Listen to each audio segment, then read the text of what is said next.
رمضان المبارک کا مہینہ ختم ہونے والا ہے، گزرنے والا ہے، اور رمضان المبارک کا مہینہ اتنا باسعادت اور بابرکت مہینہ ہے جس کے لیے نبی کریم صلی اللہ علیہ وسلم رجب کا چاند دیکھ کر آپ رمضان کی دعا فرمایا کرتے تھے۔ اور رمضان المبارک کے مہینے کے بارے میں نبی کریم صلی اللہ علیہ وسلم کی، یا یہ کہا جائے کہ رحمت للعالمین کی، اس آدمی کے لیے بد دعا بھی ہے جو رمضان المبارک کو پائے اور اس سے فائدہ حاصل نہ کرے، کہ اس کو اللہ تباہ و برباد کرے۔ تو اس سے یہ بات معلوم ہوئی کہ رمضان المبارک کی کتنی فضیلت ہے۔ اور ہم علماء سے یہ بات سنتے رہتے ہیں کہ عام دنوں میں جو فرض، عام دنوں کی جو نفل نماز ہوتی ہے وہ رمضان المبارک میں فرض نماز کے برابر ہو جاتی ہے۔ اور علماء فرماتے ہیں کہ رمضان المبارک میں ایک وقت، ایک گھڑی ایسی بھی آتی ہے جس کو لیلۃ القدر کہتے ہیں، ایک عمل کا، یعنی کہ تراویح ایک عمل نہیں، اس تراویح کے اندر ایک سجدہ ایک عمل ہے، اس تراویح کے اندر سبحان ربی العظیم ایک مرتبہ پڑھنا ایک عمل ہے۔ فرمایا کہ اس کو پڑھنے سے اور ایک عمل کا اجر جو ہے اتنا بڑھ جاتا ہے کہ دنیا کے کیلکولیٹر اور دنیا کے مشینیں فیل ہو جاتی ہیں، اس کا حساب نہیں لگا سکتی۔ اور بڑی خوش نصیبی کی بات ہے، اللہ نے ہمیں یہ رمضان المبارک کا مہینہ دیا ہے، مگر افسوس یہ ہے کہ رمضان المبارک کے مہینے سے جس طرح ہمیں فائدہ اٹھانا چاہیے تھا اور ہم فائدہ نہیں اٹھا پائے۔ اس کی وجہ یہ ہے، ہم فائدہ اس وجہ سے نہیں اٹھا رہے، ہم فائدہ اس وجہ سے نہیں اٹھا پا رہے کہ ہم غافل ہیں۔ کوئی چیز ایسی ہے جس نے ہمیں غافل کر دیا ہے، جہاں ہمارے دل کے اندر نیکی کا جذبہ نہیں رہا، ہمارے اندر وہ شوق نہیں رہا، وہ ذوق نہیں رہا۔ کوئی وجہ ہے، اس کی وجہ کیا ہے؟ ہم اتنے بے نیاز کیوں ہیں نیکی کے عمل سے؟ اکابرین، ہمارے اکابرین کی تو عادت یہ تھی کہ رمضان المبارک کا مہینہ جب شروع ہوتا تھا ان کی کوشش ہوتی تھی کہ ایک ایک لمحہ ہمارا ضائع نہ ہو، ایک ایک لمحے کی پلاننگ بناتے تھے، ایک ایک لمحے کی، ایک ایک منٹ کی۔ اور جب رمضان المبارک کے کچھ دن گزر جاتے تھے وہ کوشش کرتے تھے کہ جتنا ہم پہلے عشرے میں ہم نے کوئی نیکیاں اعمال کیے ہیں، اچھے اعمال کیے ہیں، اور اس سے زیادہ اعمال کریں۔ اور آخری عشرے میں تو وہ رویا کرتے تھے کہ رمضان المبارک جدا ہو رہا ہے، رمضان المبارک جدا ہو رہا ہے۔ جب رمضان المبارک گزر جاتا تھا، آخری رات ہوتی تھی تو اللہ سے دعا مانگتے تھے، اور ایسے ان کی دل کی کیفیت ایسے ہوتی تھی جیسے رمضان المبارک جدا ہو رہا ہے، جدائی کی کیفیت ہوتی تھی۔ جیسے معاشرے کے اندر کسی کا کوئی رشتہ دار، کوئی قریب، کوئی دوست جدا ہو جاتا ہے، اس طریقے سے طلب ہوتی تھی۔ اور جس طریقے سے فوتگی ہو جاتی ہے، جدائی جو ہوتی ہے، اسی طریقے سے ہمارے اکابرین کے دل غمگین ہوتے تھے کہ رمضان المبارک گزر گیا، رمضان المبارک گزر گیا، تو اس طرح کی فکر ہوتی تھی۔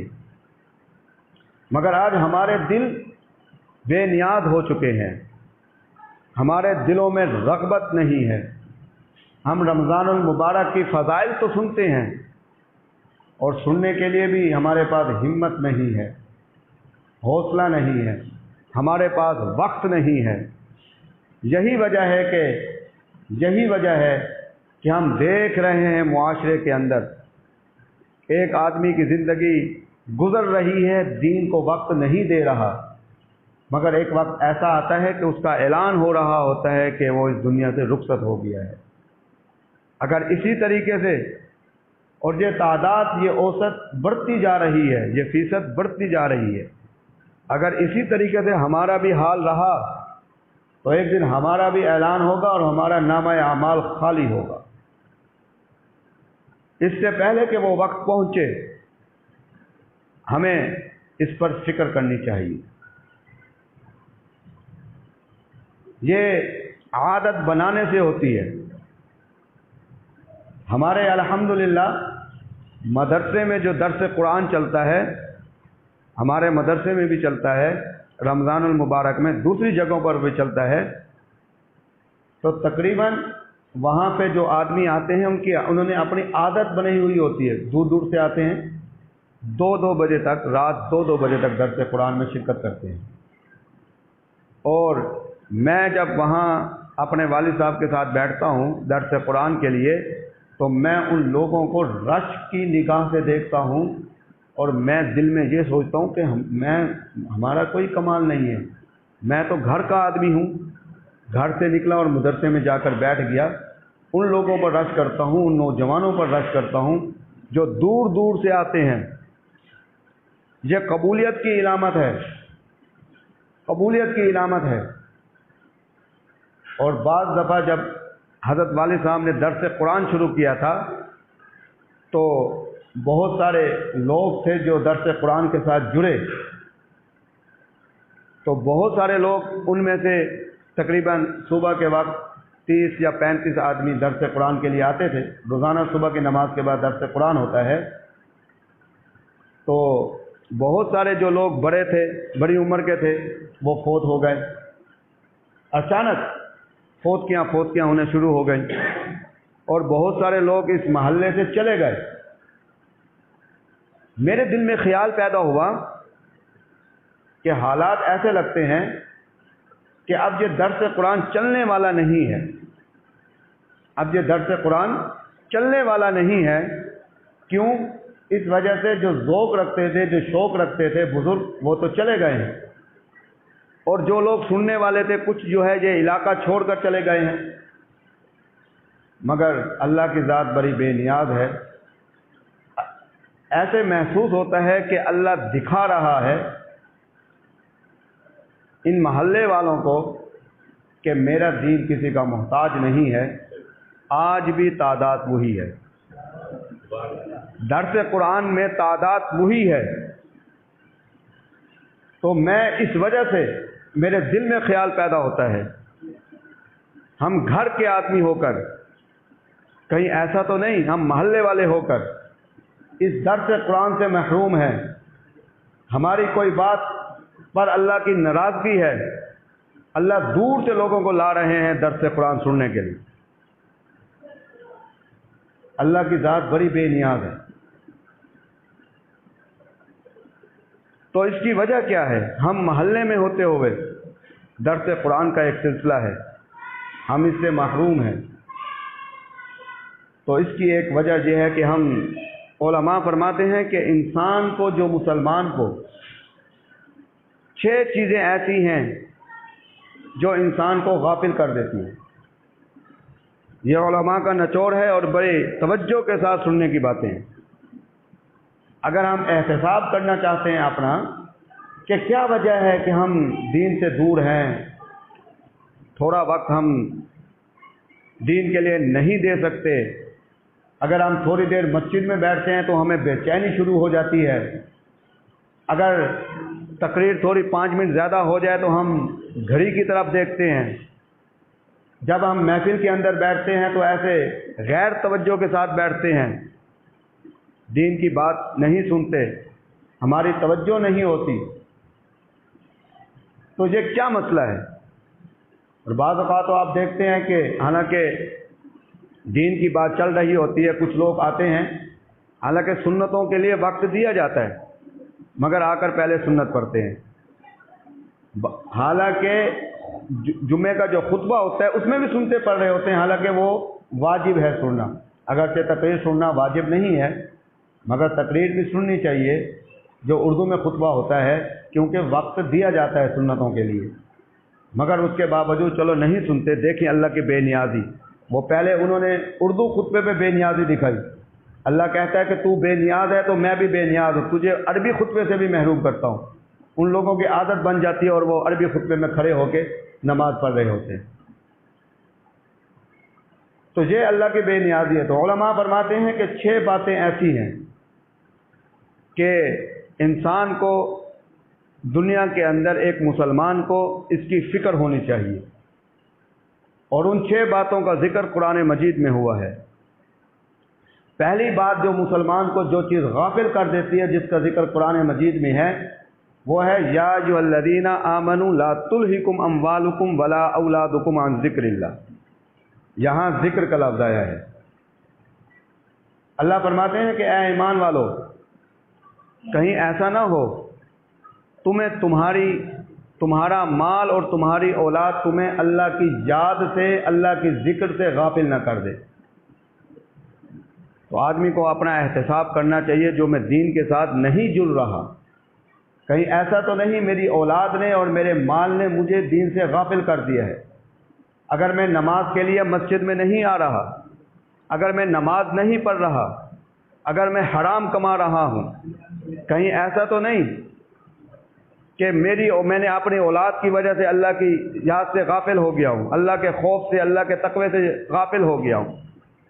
آپ غور کریں، اکثر جو لوگ نماز رہ جاتی ہے، جن لوگوں کی کاروبار ہی کی وجہ سے رہ جاتی ہے، کاروبار میں مصروف ہوتے ہیں، نماز کا وقت ہو جاتا ہے تو نماز کے لیے نہیں جا سکتے، تو مال نے ان کو غافل کر دیا.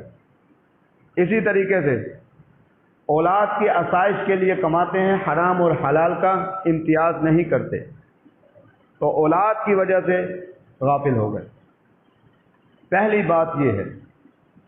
دوسری چیز کے بارے میں فرمایا کہ وَمَا الْحَيَاةُ الدُّنْيَا إِلَّا مَتَاعُ الْغُرُورِ. فرمایا کہ دنیاوی زندگی دھوکے کی جگہ ہے.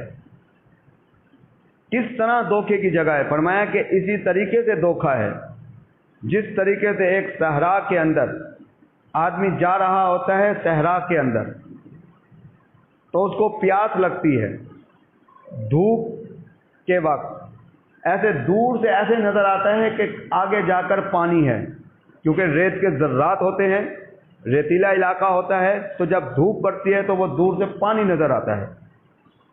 آدمی جب وہاں تک پہنچتا ہے تو وہ پانی نہیں ہوتا. اسی طریقے سے دنیا بھی دھوکے کی جگہ ہے. اور دوسری مثال یہ ہے کہ جب ہم ٹرین کے اندر سفر کرتے ہیں تو ایک ٹرین کھڑی ہوئی ہے، دونوں ٹرینیں کھڑی ہوئی ہیں، سامنے والی ٹرین چلتی ہے تو ایسے محسوس ہوتا ہے کہ ہماری ٹرین چل رہی ہے. جب وہ ٹرین گزر جاتی ہے تو پھر محسوس ہوتا ہے کہ یار ہماری ٹرین نہیں چلی بلکہ ساتھ والی ٹرین چلی ہے. تو ایک دھوکہ ہے.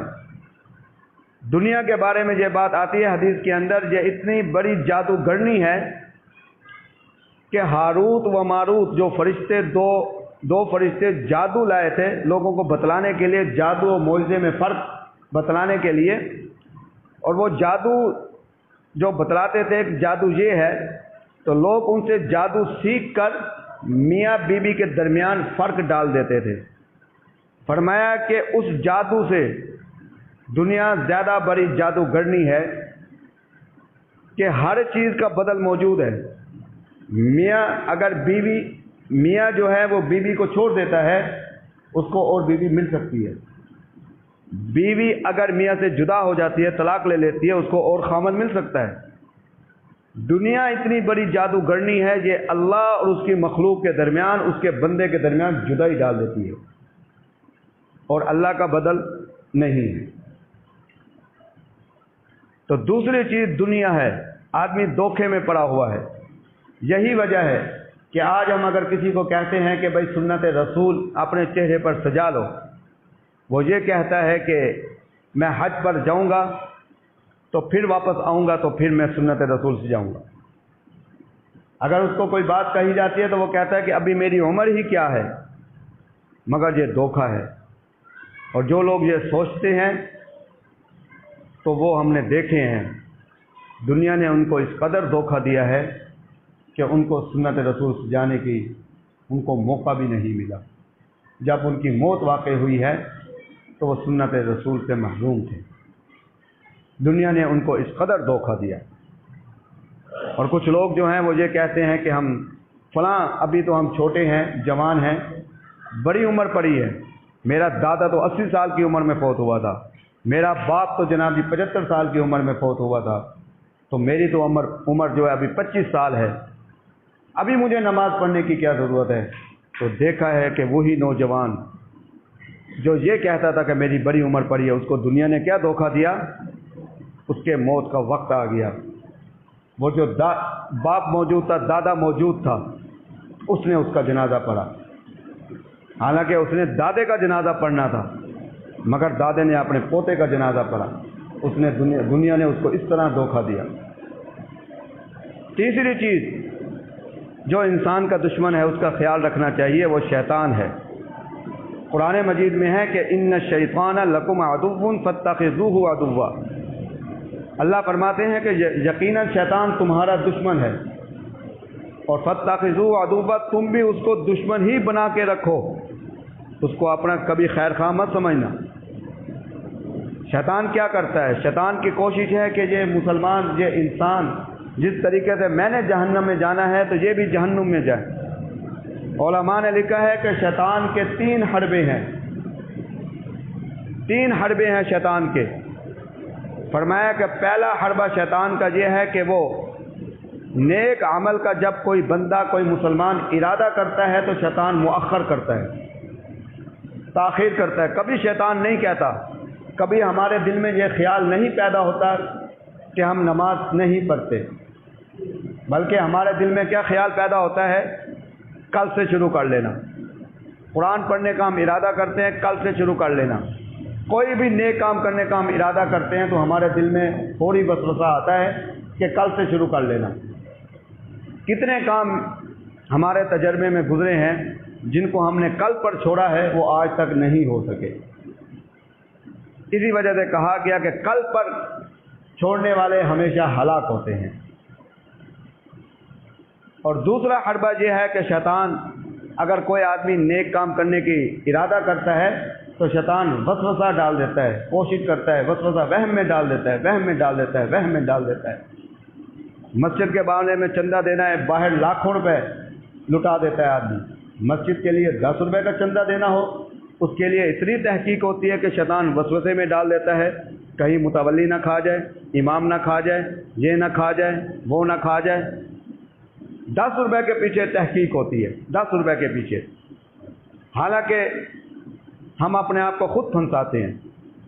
نیکی کا ارادہ کرنے والا اگر دے دے، خدا نہ خواستہ اگر کوئی اس کو کھا گیا تو اس کو اجر ملتا ہے، اس کو اجر ملتا ہے۔ تو شیطان وسوسے میں ڈال دیتا ہے۔ 10 روپے دینے کے لیے بڑی تحقیق ہوتی ہے، 10 آدمی سے پوچھیں گے۔ اور کتنے لوگ ہیں جو کاروبار کی لالچ میں، پیسوں کی لالچ میں لاکھوں روپے پھنسا کے بیٹھے ہیں، کوئی تحقیق بھی نہیں کرتے، کسی کو بتاتے نہیں ہیں، یار کہیں کسی کو شو نہ ہو جائے، میرے پیسے برباد ہو جاتے ہیں، پیسے اس پر نقصان ہی نقصان ہے۔ اور تیسرا حربہ شیطان کا یہ ہے کہ جب اگر کوئی آدمی نیک کام کر لیتا ہے تو شیطان کوشش کرتا ہے کہ اس کے نیکی کو ضائع کر دے، اس کے دل میں حسد پیدا کر دیتا ہے، اس کے دل میں بغض پیدا کر دیتا ہے، کینہ پیدا کر دیتا ہے، اس سے کوئی شرکیہ کام کروا دیتا ہے کہ جس سے اعمال ضائع ہو جاتے ہیں۔ یہ تیسرا دشمن، تیسری فکر انسان کو شیطان کی ہونی چاہیے۔ اور چوتھی فکر کیا ہونی چاہیے؟ ایک مسلمان بھول چکا ہے، اگر وہ اس بات کو یاد رکھے، اس چیز سے غافل ہو چکا ہے کہ اس کے دائیں بائیں 2 کرامن کاتبین، 2 فرشتے بیٹھے ہیں جو ہر وقت اس کے ساتھ ہیں، اس کے نامہ اعمال میں اس کے نیکیوں کو اور گناہوں کو لکھ رہے ہیں۔ اگر انسان کے دل میں ہمیشہ یہ تصور رہے، کبھی بھی انسان گناہ نہ کرے، کبھی بھی اللہ کے ذکر سے غافل نہ رہے۔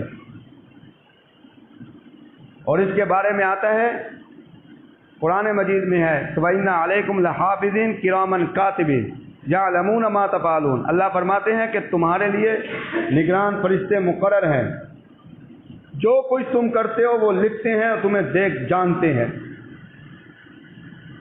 ہمارے اکابرین کے بارے میں آتا ہے کہ 20 سال تک انہوں نے گناہ لکھنے والے فرشتے کو موقع ہی نہیں دیا کہ وہ ان کے نامہ اعمال میں گناہ لکھے۔ 20 سال گزر گئے۔ اب بڑی حیرانگی کی بات ہے جناب، 20 سال بڑا عرصہ ہوتا ہے۔ وہ فرشتے تھے یا انسان تھے؟ انسان تو خطا کار ہے، قدم قدم پر گناہ ہو جاتے ہیں، تو کیا وہ فرشتے تھے؟ اس کا جواب یہ ہے کہ جناب وہ فرشتے نہیں تھے بلکہ وہ انسان تھے، مگر ان کے اندر 2 صفتیں تھیں۔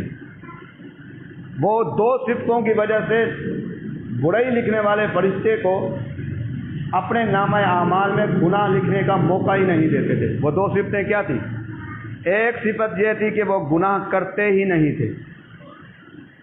دوسری صفت جو اس بات کا جواب ہے، اگر وہ گناہ کر لیتے، وہ برائی لکھنے والے فرشتے کو موقع ہی نہیں دیتے تھے، فوراً اللہ کی طرف رجوع کر لیتے تھے اور توبہ کر لیتے تھے۔ کیوں؟ اس وجہ سے کہ جو گناہ لکھنے والا فرشتہ ہے، علماء نے حساب کر کے بتلایا ہے، اگر آدمی صبح کے وقت گناہ کرتا ہے تو گناہ لکھنے والا فرشتہ اس کو دوسرے وقت تک اس کو موقع دیتا ہے، ہو سکتا ہے یہ توبہ کر لے۔ یعنی صبح کے وقت گناہ کرنے والا آدمی کو دوپہر تک موقع دیا جاتا ہے، ہو سکتا ہے یہ توبہ کر لے۔ یہ چوتھی چیز ہو گئی۔ 5ویں چیز، ایک مسلمان اگر اس فکر میں رہے، اگر موت کو یاد کرے، موت کو یاد کرے، موت کی حقیقت کو سمجھے کہ مجھے موت آنی ہے، موت کو یاد کرے تو کبھی گناہ نہ کرے۔ موت کو ہر کوئی مانتا ہے، موت کو ہر کوئی مانتا ہے، کافر بھی مانتے ہیں، انکار نہیں کرتے۔ اور ایک مسلمان کے لیے موت کے ساتھ ساتھ جو دوسری چیز ماننا ضروری ہے، ہمارے اکابر اس کا بڑا خیال کرتے تھے، ان کے دل میں خوف ہوتا تھا۔ آج بھی بڑے بڑے جو حضرات ہیں وہ جو موت سے گھبرا رہے ہوتے ہیں، یہ اس وجہ سے نہیں گھبرا رہے ہوتے کہ ہم مر جائیں گے، ان کو جو کپ کپی ہوتی ہے وہ اس وجہ سے ہوتی ہے کہیں ایسا نہ ہو، بھاگتے ہیں کہیں ایسا نہ ہو ہماری موت جو ہے کسی گناہ کے اندر آ جائے۔ ایک مسلمان کو یہ فکر ہونی چاہیے کہ میری موت اچھی حالت میں آنی چاہیے۔ جس طریقے سے ایک مسلمان اس آدمی پر رش کرتا ہے جس کی موت مسجد کے اندر آتی ہے، سجدے کی حالت میں آتی ہے، ہر کسی کی زبان پر یہی بات ہوتی ہے، اس کی تعریف ہوتی ہے کہ یہ بڑا خوش نصیب آدمی ہے کہ مسجد کے اندر اس کی موت آئی، سجدے کی حالت میں اس کی موت آئی، ہر کوئی رش کرتا ہے۔ اسی طریقے سے جب ہم خبر سنتے ہیں کہ ایک آدمی جو شراب پیتا تھا، شراب پینے کی حالت میں اس کی موت آئی ہے، گناہ کی حالت میں موت آئی ہے، تو ہر آدمی افسوس کرتا ہے، اس کو تانے دیتا ہے کہ ایسا بد نصیب آدمی ہے جس کی موت اس حالت میں آئی ہے۔ تو اسی چیز کے فرق کو ہم نے دیکھنا ہے۔ اگر ہر مسلمان اس چیز کی کوشش کرے، اس چیز سے بے خبر ہے، اگر اس کی فکر رکھے، کہیں ایسا نہ ہو کہ میں گناہ کی حالت میں ہوں اور میری موت آ جائے۔ اس کے لیے علماء نے لکھا ہے، اس کے لیے ہمارے اکابرین بہت کوشش کیا کرتے تھے، اسی وجہ سے ڈرتے تھے۔ جو ہم علماء کو دیکھتے ہیں، بڑے علماء کو، تو ہم ان کی موت کی حالت دیکھتے ہیں تو وہ ڈرتے ہیں موت سے۔ وہ کیوں ڈرتے ہیں؟ وہ اللہ کی بے نیازی سے ڈرتے ہیں، وہ اس چیز سے ڈرتے ہیں کہیں ایسا نہ ہو کہ ہماری موت جو ہے غفلت کے اندر آ جائے، کیونکہ ان کے اختیار میں نہیں ہے، کسی کے اختیار میں نہیں ہے۔ کوئی اختیار نہیں رکھتا کہ جب موت مجھے اس وقت ہے جب میں سجدے کی حالت میں آؤں۔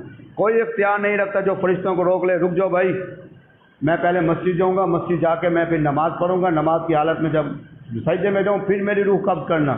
کسی کی جرت نہیں ہے۔ کتنے لوگ ہیں جن کی لیٹرین کے اندر موت آ گئی، کتنے لوگ ہیں جن کے گناہوں کے اندر موت آ گئی، کیسی کیسی حالت میں پڑے ہوئے تھے۔ اس چیز سے ڈرنا چاہیے، اس کی فکر کرنی چاہیے۔ اس کے لیے علماء نے لکھا کہ 2 کام آدمی کرے، 2 کام۔ ایک کام یہ ہے کہ مسواک کو نہ چھوڑے، یہ نبی کی جو سنت ہے مسواک کی، اس کو نہ چھوڑے۔ فرمایا کہ جو آدمی مسواک کا اہتمام کرے گا اور مسواک کو کرے گا، اس کا فائدہ یہ ہوگا کہ آخری وقت میں اللہ تبارک و تعالیٰ فرشتے اتارتے ہیں جو شیطان کو اس سے دور بھگاتے ہیں، اور اس انسان کو، اس مسلمان کو فرشتے موقع دیتے ہیں کہ کلمہ پڑھ لے، اس کو کلمہ نصیب ہوتا ہے۔ یہ جو چھوٹی سی سنت ہے جس کو ہم نے چھوڑ رکھا ہے، یہ اتنی چھوٹی سنت اتنی فضیلت والی ہے، تو بڑی سنتوں کو کیا مقام ہوگا۔ اور دوسری چیز جس سے ہم دور بھاگتے ہیں وہ ہے، اس کے بارے میں علماء نے لکھا کہ علماء کی صحبت، فرمایا کہ جو آدمی علماء کی صحبت میں بیٹھتا ہے وہ بدبخت نہیں ہو سکتا، وہ بدبخت نہیں ہو سکتا۔ تو اسی وجہ سے علماء کی صحبت میں، ہمارے ہاں ایک آدمی آیا، وہ پہلے قادیانی تھا، مرزائی تھا، اور اس نے والد صاحب سے سوالات کیے، حضرت والد صاحب حافظہ اللہ تعالیٰ سے، تو اللہ نے اس کو توفیق دے دی اور وہ مسلمان ہو گیا۔ تو ہم نے مدرسے میں ایک پروگرام رکھا، تو ہم نے اس کو بٹھایا کہ آپ ہمیں بتائیں کہ قادیانی جو ہے کس طریقے سے گمراہ کرتے ہیں لوگوں کو، ان کا طریقہ کار کیا ہے۔ اس نے جو بات بتلائی، ہمیں اس بات پر یقین ہو گیا کہ علماء صحیح بتلاتے ہیں۔ وہ قادیانی جو مسلمان ہوا، اس نے کہا کہ دیکھو بھائی، میں آپ کو نصیحت کرتا ہوں کہ علماء کے ساتھ جڑے رہو۔ کہتا ہے کیوں؟ کہتا ہے میں قادیانی رہا ہوں۔ ہم جو لوگوں کو قادیانی کرتے ہیں، ہم کسی آدمی کو قادیانی کرتے ہیں تو پہلے اس کا ڈیٹا چیک کرتے ہیں، اس کا کسی عالم کے ساتھ تعلق تو نہیں ہے۔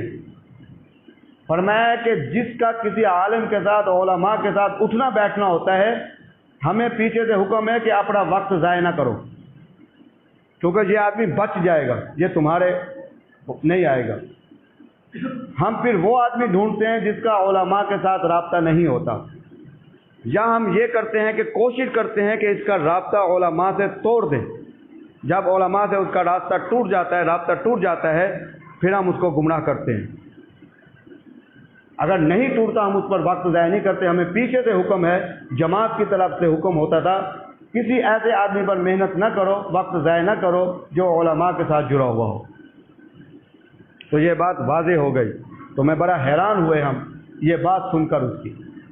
علماء نے، اکابرین نے بات صحیح کہی ہے، اور اللہ نے بھی کہا کہ مع الصادقین، سچے لوگوں کے ساتھ رہو۔ آخری چیز جو سب سے زیادہ فکر رکھنے والی چیز ہے، سب سے زیادہ فکر رکھنے والی چیز ہے اللہ کی خفیہ تدبیر۔ قرآن میں آتا ہے کہ سنستدرجہم من حیث لا یعلمون۔ ایک آدمی بڑا نیک ہوگا، نمازیں پڑھ رہا ہے، تہجد پڑھ رہا ہے، قرآن پڑھ رہا ہے، اچانک ہم دیکھتے ہیں کہ اس کی زندگی اس سے دور ہو جاتی ہے۔ تو اسی آیت کے اندر اس کا ذکر ہے، جب اللہ کسی سے ناراض ہوتا ہے، درجہ بدرجہ اللہ نیچے اتار دیتا ہے، اس سے نیکی کی توفیق چھین لیتا ہے۔ اللہ کیسے ناراض ہوتا ہے؟ آج کتنے لوگ دین سے دور ہیں، کیوں دور ہیں؟ اللہ سب سے زیادہ اللہ ناراض اس وجہ سے ہوتا ہے کہ جو مسلمان اللہ کے دین کے لیے بے نیاز بن جاتا ہے۔ یہ بات ڈراتی ہے، علماء جو ہیں اسی بات پہ کہتے ہیں۔ اسی لیے نبی کریم صلی اللہ علیہ وسلم نے فرمایا کہ الدین کلہ ادب، دین سارا کا سارا ادب ہے۔ جب نبی کریم صلی اللہ علیہ وسلم کا ذکر آتا تھا تو ہمارے اکابرین بڑی توجہ کے ساتھ سنتے تھے، جب قرآن کا ذکر آتا تھا بڑی توجہ کے ساتھ سنتے تھے، اور کوشش کرتے تھے کہ جب ذکر آئے، اللہ اور اس کے رسول کا ذکر ہو، جب دین اسلام کا ذکر ہو، تو ہمارے اعمال، ہمارے عمل کی وجہ سے، ہماری حالت کی وجہ سے کہیں یہ ظاہر نہ ہو کہ ہم بے نیاز ہیں، بلکہ وہ کوشش کرتے تھے کہ ہمارے بالوں سے لے کر ناخن تک ہمیں ایسا معلوم ہونا چاہیے لوگوں کو بھی کہ ہم محتاج ہیں، ہم اس دین کے محتاج ہیں، ہمیں یہ دین چاہیے۔ اگر یہ دین ملے گا تو ہم کامیاب ہوں گے۔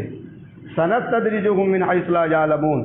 جب آدمی بے نیازی دکھاتا ہے تو اللہ تبارک و تعالیٰ فرماتے ہیں کہ تجھ جیسے محتاج کو جب ضرورت نہیں ہے تو پھر مجھ جیسے بے نیاز کو بھی تیری ضرورت نہیں ہے۔ پھر وہی آدمی ہوتا ہے وہ بھاگ رہا ہوتا ہے، دین سے دور ہو جاتا ہے، اس کی تہجد بھی ختم ہو جاتی ہے، اس کا قرآن بھی ختم ہو جاتا ہے، اس کی نماز بھی ختم ہو جاتی ہے، اور آہستہ آہستہ کیا ہوتا ہے؟ العلماء ورثۃ الانبیاء، نبی کے وارثوں پر بھونکنا شروع کر دیتا ہے، نبی کے وارثوں پر بھونکنا شروع کر دیتا ہے، اور اللہ تبارک و تعالیٰ اس کو یہ گناہ دیتے ہیں کہ نبی کے وارثوں پر بھونکنا، اور آہستہ آہستہ اس کا ایمان ہی ختم ہو جاتا ہے۔ تو یہ آخری بات بڑی اہم ہے۔ تو یہ 6 باتیں ہیں جس کا ہمیں فکر کرنی چاہیے۔ اللہ تبارک و تعالیٰ ہمیں اس پر صحیح عمل کرنے کی توفیق عطا فرمائے۔